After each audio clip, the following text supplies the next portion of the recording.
ਆਪ ਸਭ ਦਾ ਸਵਾਗਤ ਹੈ YouTube ਚੈਨਲ ਸਬਜੈਕਟ ਮਾਸਟਰਸ 'ਤੇ। ਇਸ ਤੋਂ ਪਹਿਲਾਂ ਵਾਲੀ ਵੀਡੀਓ ਦੇ ਵਿੱਚ ਆਪਾਂ ਡਿਸਕਸ ਕਰ ਚੁੱਕੇ ਹਾਂ ਜੀ ਕੌਨਸਟੀਟਿਊਸ਼ਨਲ ਪ੍ਰੋਵੀਜ਼ਨਸ ਫਾਰ ਵੂਮੈਨ, ਜਿਹੜੀਆਂ CDPO ਦੀਆਂ ਵੈਕੈਂਸੀਜ਼ ਆਊਟ ਹੋਈਆਂ ਨੇ ਉਹਦਾ ਪਾਰਟ A ਦਾ ਜਿਹੜਾ ਇਹ ਯੂਨਿਟ 4 ਦਾ ਜਿਹੜਾ ਇਹ ਟੌਪਿਕ ਹੈ। ਫਸਟ ਟੌਪਿਕ ਸੀ constitutional provisions for women and children. Constitutional provisions for women ਵਾਲਾ ਟੌਪਿਕ ਇਸ ਤੋਂ ਪਹਿਲਾਂ ਵਾਲੀ ਵੀਡੀਓ ਦੇ ਵਿੱਚ ਅਸੀਂ ਨੇ ਕਵਰ ਕਰ ਲਿਆ ਹੈ। ਜਿਹਨੇ ਹੁਣ ਤੱਕ ਉਹ ਵਾਲੀ ਵੀਡੀਓ ਨਹੀਂ ਦੇਖੀ, ਪਹਿਲਾਂ ਤੁਸੀਂ ਉਹ ਵਾਲੀ ਵੀਡੀਓ ਜ਼ਰੂਰ ਦੇਖਿਓ। ਅਤੇ ਅੱਜ ਡਿਸਕਸ ਕਰ ਰਹੇ ਹਾਂ ਜੀ ਕੌਨਸਟੀਟਿਊਸ਼ਨਲ ਪ੍ਰੋਵੀਜ਼ਨਸ ਫਾਰ ਚਿਲਡਰਨ।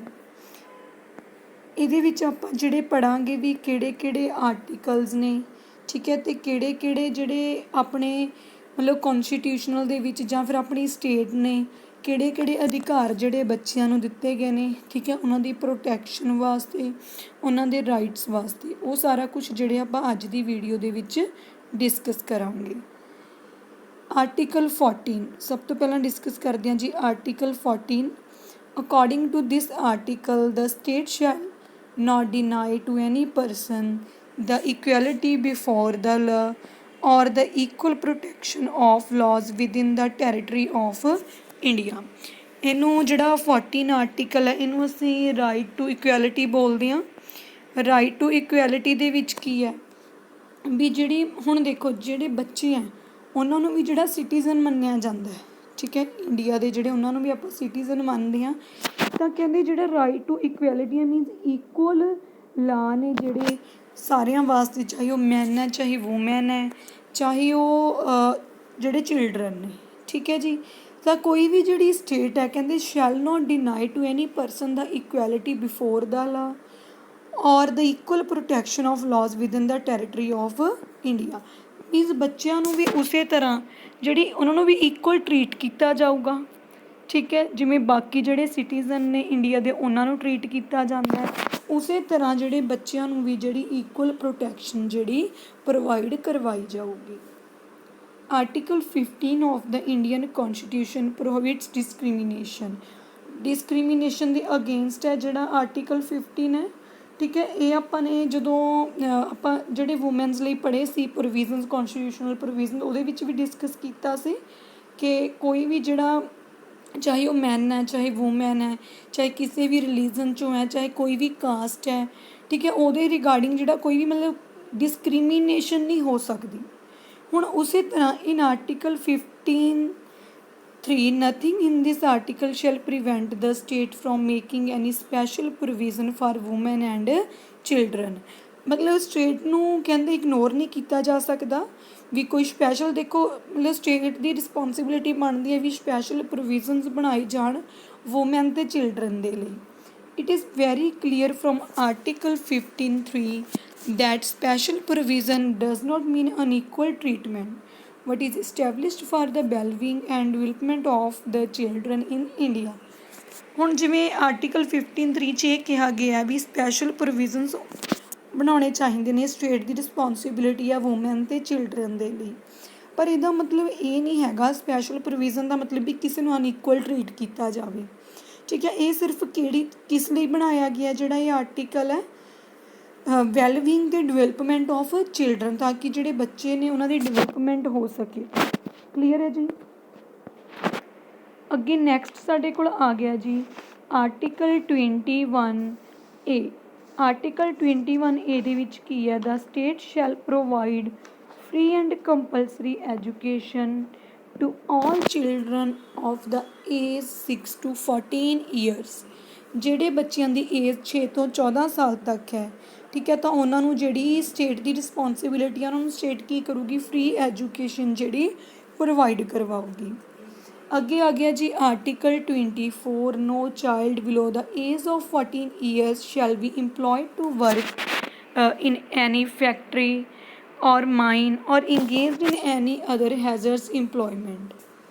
ਇੱਕ ਨਾ 21 ਇਹਦੇ ਵਿੱਚ ਜਿਹੜੀ ਚੀਜ਼ ਨੋਟ ਕਰਨ ਵਾਲੀ ਹੈ, ਦੇਖੋ ਇਹ ਤਾਂ ਤੁਹਾਨੂੰ ਦੱਸਦਾ ਵੀ ਫ੍ਰੀ ਅਤੇ ਕੰਪਲਸਰੀ ਐਜੂਕੇਸ਼ਨ ਹੈ ਜਿਹੜੀ ਪ੍ਰੋਵਾਈਡ ਕਰਵਾਊਗੀ, ਮਤਲਬ ਕਿ 6 ਤੋਂ 14 ਸਾਲ ਦੇ ਬੱਚਿਆਂ ਨੂੰ, ਹੈ ਨਾ, ਜਿਹੜੀ ਸਟੇਟ ਦੀ ਰਿਸਪੋਂਸੀਬਿਲਿਟੀ ਹੈ। ਜਿਹੜਾ 86 ਸੌਰੀ 86th ਜਿਹੜੀ ਅਮੈਂਡਮੈਂਟ ਹੋਈ ਸੀ 86th ਅਮੈਂਡਮੈਂਟ ਦੇ ਵਿੱਚ ਜਿਹੜਾ ਐਕਟ 2002 ਦੇ ਰਾਹੀਂ ਜਿਹੜਾ ਆਰਟੀਕਲ 21A ਜਿਹੜਾ ਇਨਸਰਟ ਕੀਤਾ ਗਿਆ ਸੀ 86th ਅਮੈਂਡਮੈਂਟ ਸੀ, ਠੀਕ ਹੈ। 86th ਅਮੈਂਡਮੈਂਟ ਐਕਟ 2002 ਦੇ ਤਹਿਤ ਜਿਹੜਾ 21A ਜਿਹੜਾ ਆਰਟੀਕਲਸ ਵਿੱਚ ਇਹਨੂੰ ਇਨਸਰਟ ਕੀਤਾ ਗਿਆ। ਕਲੀਅਰ ਹੈ ਜੀ, ਇਹ ਚੀਜ਼ ਨੋਟ ਕਰ ਲਿਓ। ਅਤੇ 24 ਆਰਟੀਕਲ ਦੇ ਵਿੱਚ ਕੀ ਕਹਿੰਦੇ ਨੇ ਇਹ ਵੀ ਕੋਈ ਵੀ ਜਿਹੜਾ 14 ਸਾਲ ਤੋਂ ਘੱਟ ਉਮਰ ਦਾ ਜਿਹੜਾ ਬੱਚਾ ਹੈ, ਠੀਕ ਹੈ, ਉਹ ਮਤਲਬ ਕਿ ਜਿਵੇਂ ਕੋਈ ਵੀ ਫੈਕਟਰੀ ਹੈ, ਮਾਈਨ ਹੈ, ਮਤਲਬ ਕੋਈ ਵੀ ਜਿਵੇਂ ਕੋਈ ਇਹੋ ਜਿਹੀ ਪਲੇਸ ਜਿਵੇਂ ਹੈਜ਼ਰਡ ਪਲੇਸ ਹੈ ਜਿਹਦੇ ਨਾਲ ਉਹਨੂੰ ਜਿਹੜਾ ਉਹਦੀ ਸਿਹਤ ਅਤੇ ਉਹਦੀ ਹੈਲਥ ਨੂੰ ਨੁਕਸਾਨ ਹੈ, ਕਿਸੇ ਵੀ ਐਸੀ ਜਗ੍ਹਾ 'ਤੇ ਜਿਹੜਾ ਉਹ ਬੱਚਾ ਕੰਮ ਨਹੀਂ ਕਰੂਗਾ ਜਿਹੜਾ 14 ਈਅਰ ਤੋਂ ਘੱਟ ਹੈ ਆਰਟੀਕਲ 24 ਦੇ ਅਕੋਰਡਿੰਗ। ਪੇਪਰ ਦੇ ਵਿੱਚ ਡਾਇਰੈਕਟਲੀ ਤੁਹਾਨੂੰ ਕੁਐਸਚਨ ਦੇਖਣ ਨੂੰ ਮਿਲਣਗੇ ਇਹਦੇ ਵਿੱਚੋਂ। There have been many provisions in the directive principles of state policies which specify how the state is responsible for the protection of rights of children। ਕਹਿੰਦੇ ਹੋਰ ਵੀ ਬਹੁਤ ਸਾਰੇ ਪ੍ਰੋਵੀਜ਼ਨਸ ਨੇ ਡਾਇਰੈਕਟਿਵ ਪ੍ਰਿੰਸੀਪਲਸ ਦੇ ਵਿੱਚ, ਜਿਵੇਂ ਸਟੇਟ ਪੋਲਿਸੀਜ਼ ਨੇ ਜਿਹੜੀਆਂ ਸਪੈਸੀਫਾਈ ਕਰਦੀਆਂ ਨੇ ਵੀ ਕਿਵੇਂ ਸਟੇਟ ਦੀ ਜਿਹੜੀ ਰਿਸਪੋਂਸੀਬਿਲਿਟੀ ਬਣਦੀ ਹੈ ਵੀ ਜਿਹੜੀ protection of rights of children, ਜਿਹੜੇ ਬੱਚਿਆਂ ਦੇ ਰਾਈਟਸ ਨੇ ਉਹਨਾਂ ਨੂੰ ਕਿਵੇਂ ਪ੍ਰੋਟੈਕਟ ਕਰਨ, ਜਿਹੜੀ ਇਹ ਕਿਹਦੀ ਰਿਸਪੋਂਸੀਬਿਲਿਟੀ ਬਣਦੀ ਹੈ, ਸਟੇਟ ਦੀ। ਨੰਬਰ 5 ਸਾਡੇ ਕੋਲ ਆ ਗਿਆ ਜੀ article 39E। Article 39E states that the health and strength of workers, men and women, and the tender age of children are not forced by economic necessity to enter a vocation unsuited to their age or strength।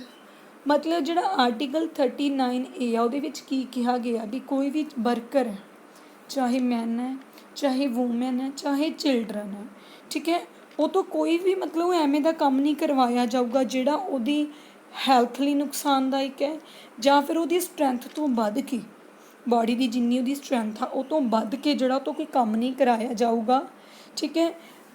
ਅੱਗੇ ਇਹਨਾਂ ਨੇ ਲਿਖਿਆ children not forced by economic necessity, means ਜਿਵੇਂ ਹੁਣ ਆਪਾਂ ਨੂੰ ਪਤਾ ਕਈ ਵਾਰੀ ਦੇਖਣ ਨੂੰ ਮਿਲਦਾ ਵੀ ਜਿਹੜੀ ਇਕਨੋਮਿਕਲੀ ਵੀਕ ਹੁੰਦੇ ਆ ਬੱਚੇ, ਹੈ ਨਾ, ਉਹਨਾਂ ਦੇ ਵਿੱਚ ਕੀ ਉਹਨਾਂ ਨੂੰ ਫੋਰਸ ਕੀਤਾ ਜਾਂਦਾ ਐਵੇਂ ਦੇ ਕੰਮਾਂ ਦੇ ਵਿੱਚ, ਉਹਨਾਂ ਨੂੰ ਕੀ ਕੀਤਾ ਜਾਂਦਾ ਕਈ ਵਾਰੀ ਘੱਟ ਸੈਲਰੀ ਦੇ ਕੇ ਵੀ ਉੱਥੇ ਮਤਲਬ ਉਹਨਾਂ ਤੋਂ ਕੰਮ ਕਰਵਾਏ ਜਾਂਦੇ ਨੇ।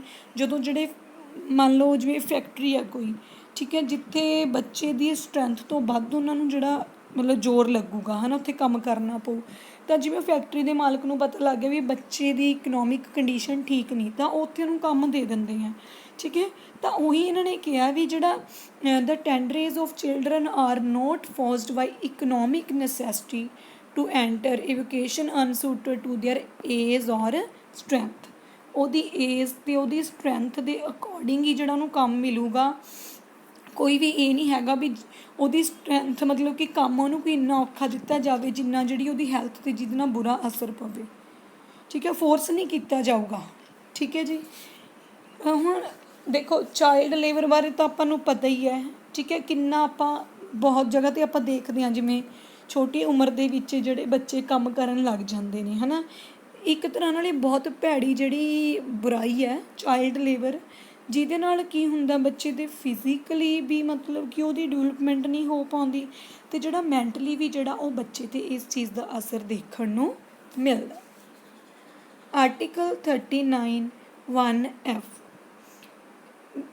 ਦੇਖੋ ਜਿਵੇਂ ਹੁਣ ਚਲੋ ਇਹ ਤਾਂ ਜਸਟ ਤੁਹਾਨੂੰ ਜਿਵੇਂ ਆਪਾਂ ਆਰਟੀਕਲ ਪੜ੍ਹਾ ਰਹੇ ਹਾਂ ਨਾ, ਪੇਰੈਂਟਸ ਦੀ ਤਾਂ ਚਲੋ ਰਿਸਪੋਂਸੀਬਿਲਿਟੀ ਬਣਦੀ ਹੈ ਵੀ ਉਹ ਜਿਵੇਂ ਅਗਰ ਇਕਨੋਮਿਕਲ ਕੰਡੀਸ਼ਨ ਠੀਕ ਨਹੀਂ ਤਾਂ ਫਿਰ ਵੀ ਉਹ ਬੱਚੇ ਨੂੰ ਇੰਨਾ ਜ਼ਿਆਦਾ ਫੋਰਸ ਨਾ ਕਰਨ ਵੀ ਘੱਟ ਉਮਰ ਦੇ ਵਿੱਚ ਉਹਨਾਂ ਨੂੰ ਇੰਨੇ ਔਖੇ ਕੰਮ ਕਰਨੇ ਪੈਣ, ਬਟ ਉਹ ਤੋਂ ਬਿਨਾਂ ਗੌਰਮੈਂਟ ਦੀ ਵੀ ਰਿਸਪੋਂਸੀਬਿਲਿਟੀ ਬਣਦੀ ਹੈ ਕਿ ਵੀ ਮਤਲਬ ਉਹਨਾਂ ਨੂੰ ਐਵੇਂ ਦੀਆਂ ਕੋਈ ਫੈਸਿਲਿਟੀਜ਼ ਵਗੈਰਾ ਪ੍ਰੋਵਾਈਡ ਕਰਵਾਈਆਂ ਜਾਣ। Article 39(1)(f states that children are given opportunities and facilities to develop in a healthy manner and in conditions of freedom and dignity, and that childhood and youth are protected against exploitation and against moral and material एवंडमेंट।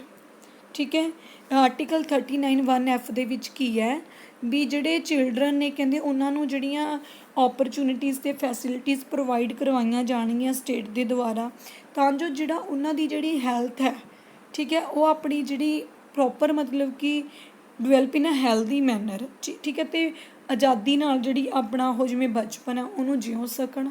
ਠੀਕ ਹੈ, ਅਤੇ ਉਹਨਾਂ ਨੂੰ ਉਹ ਤੋਂ ਬਿਨਾਂ ਜਿਹੜੇ youth are protected ਕਿਤੋਂ protect against exploitation, against moral and material abandonment. Clear है जी। Article 45 this provision is for early childhood care and education children below the age of 6 years. देखो पेपर ਦੇ ਵਿੱਚੋਂ ਪੁੱਛ ਸਕਦੇ ਨੇ ਵੀ 6 ਤੋਂ 14 ਸਾਲ ਤੱਕ ਦੇ ਬੱਚੇ ਨੂੰ ਜਿਹੜੀ ਫ੍ਰੀ ਐਜੂਕੇਸ਼ਨ ਪ੍ਰੋਵਾਈਡ ਕਰਵਾਈ ਜਾਣੀ ਹੈ ਨਾ ਉਹ ਕਿਹੜੇ ਆਰਟੀਕਲ ਦੇ ਤਹਿਤ ਹੈ। ਤੇ ਪ੍ਰੋਵੀਜ਼ਨਸ ਨੇ अर्ਲੀ ਚਾਈਲਡਹੁੱਡ ਕੇਅਰ ਤੇ ਐਜੂਕੇਸ਼ਨ ਲਈ children below the age of 6 years. Article 45 ਦੇ ਵਿੱਚ ਆਉਂਦਾ ਵੀ ਜਿਹੜੇ 6 ਸਾਲ ਤੋਂ ਛੋਟੇ ਬੱਚੇ ਨੇ ਉਹਨਾਂ ਨੂੰ ਜਿਹੜੀ proper childhood early childhood care provide ਕਰਵਾਈ ਜਾਵੇ ਅਤੇ ਐਜੂਕੇਸ਼ਨ ਦਾ ਵੀ ਉਹਨਾਂ ਦਾ ਜਿਹੜਾ ਧਿਆਨ ਰੱਖਿਆ ਜਾਵੇ। ਅੱਗੇ ਸਾਡੇ ਕੋਲ ਆ ਗਿਆ ਜੀ ਆਰਟੀਕਲ 51A(K). ਆਰਟੀਕਲ 51A(K) ਦੇ ਵਿੱਚ ਕੀ ਹੈ? It shall be the duty of every citizen of India who is a parent or guardian to provide opportunities to provide education for his child or as the case may be barred between the age of 6 and 14 years. Through this provision, the Constitution strictly mentions the providing of education as the duty of parent as it is for the future and development of the country. 51A(K) article ਦੇ according ਕਹਿੰਦੇ ਹਰੇਕ ਜਿਹੜਾ India ਦਾ citizen ਹੈ ਉਹਦੀ ਵੀ duty ਬਣਦੀ ਹੈ, ਚਾਹੇ ਉਹ ਪੇਰੈਂਟ ਹੈ ਚਾਹੇ ਗਾਰਡੀਅਨ ਹੈ ਨਾ, ਜਿਵੇਂ ਚਾਹੇ ਬੱਚੇ ਦੀ ਉਹ ਦੇਖਭਾਲ ਕਰ ਰਹੇ ਹੈ ਕਿ ਉਹ ਬੱਚੇ ਨੂੰ ਓਪਰਚੁਨਿਟੀਜ਼ ਪ੍ਰੋਵਾਈਡ ਕਰਵਾਵੇ ਤਾਂ ਜੋ ਮਤਲਬ ਬੱਚੇ ਜਿਹੜੀ ਐਜੂਕੇਸ਼ਨ ਲੈ ਸਕਣ। ਕਲੀਅਰ ਹੈ। ਜਿਹੜੇ ਆਪਾਂ ਨੂੰ ਜਿਵੇਂ ਪਤਾ ਹੀ ਹੈ ਵੀ 6 ਤੋਂ 14 ਸਾਲ ਤੱਕ ਦੇ ਬੱਚੇ ਲਈ ਇਹਨਾਂ ਨੇ ਕੰਪਲਸਰੀ ਐਜੂਕੇਸ਼ਨ ਕੀਤੀ ਹੈ। ਠੀਕ ਹੈ, ਕਹਿੰਦੇ ਇਹ ਪ੍ਰੋਵੀਜ਼ਨ ਦੇ ਵਿੱਚ ਜਿਹੜਾ ਇਹਨਾਂ ਨੇ ਸਟ੍ਰਿਕਟਲੀ ਮੈਂਸ਼ਨ ਕੀਤਾ this provision the constitution strictly mention ਕੀਤਾ ਹੈ। ਕਹਿੰਦੇ the providing of education as the duty of the parent, ਮਤਲਬ ਕਿ ਬੱਚੇ ਨੂੰ ਐਜੂਕੇਸ਼ਨ ਪ੍ਰੋਵਾਈਡ ਕਰਵਾਉਣਾ ਉਹਦੇ ਜਿਹੜੇ ਪੇਰੈਂਟਸ ਦੀ ਇੱਕ ਡਿਊਟੀ ਬਣਦੀ ਹੈ। ਸਟ੍ਰਿਕਟਲੀ ਮੈਂਸ਼ਨ ਕੀਤਾ ਗਿਆ ਕੌਨਸਟੀਟਿਊਸ਼ਨ ਦੇ ਜਿਹੜਾ 51A(K) ਆਰਟੀਕਲ ਦੇ ਵਿੱਚ ਤਾਂ ਜੋ ਜਿਹੜਾ ਉਹ ਬੱਚੇ ਦੀ ਜਿਹੜੀ ਡਿਵੈਲਪਮੈਂਟ ਹੋ ਸਕੇ, future and development of the country. ਦੇਖੋ ਅਗਰ ਬੱਚਾ ਡਿਵੈਲਪ ਕਰੂਗਾ ਤਾਂ ਜਿਹੜੀ ਕੰਟਰੀ ਆ ਉਹ ਵੀ ਡਿਵੈਲਪ ਕਰੂਗੀ। ਕਲੀਅਰ ਹੈ। ਉਮੀਦ ਹੈ ਜਿੰਨੇ ਕੁ ਆਰਟੀਕਲ ਤੁਹਾਨੂੰ ਜਿਹੜੇ ਪੜ੍ਹਾਏ ਨੇ ਕੌਨਸਟੀਟਿਊਸ਼ਨਲ ਪ੍ਰੋਵੀਜ਼ਨਸ ਫਾਰ ਚਿਲਡਰਨ ਤੁਹਾਨੂੰ ਸਮਝ ਲੱਗ ਗਏ ਹੋਣਗੇ।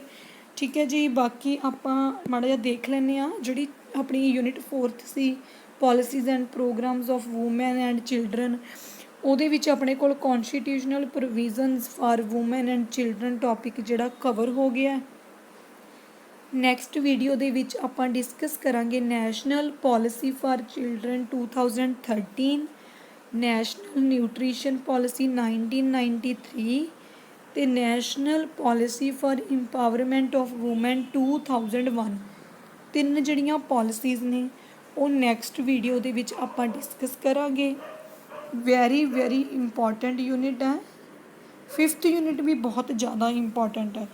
ਤੁਹਾਨੂੰ 4th ਅਤੇ 5th ਯੂਨਿਟ ਦੇ ਵਿੱਚੋਂ ਤਾਂ ਬਹੁਤ ਸਾਰੇ ਕੁਐਸਚਨ ਪੇਪਰ 'ਚ ਦੇਖਣ ਨੂੰ ਮਿਲਣਗੇ। ਠੀਕ ਹੈ, ਬਾਕੀ ਜਿਹੜੇ ਕੈਂਡੀਡੇਟ ਨਿਊ ਨੇ ਇਸ ਚੈਨਲ 'ਤੇ, ਠੀਕ ਹੈ ਜੀ, ਉਹ ਆਪਣੀਆਂ ਇਸ ਤੋਂ ਪਹਿਲਾਂ ਵਾਲੀਆਂ ਵੀਡੀਓਜ਼ ਵੀ ਦੇਖ ਸਕਦੇ ਹੋ।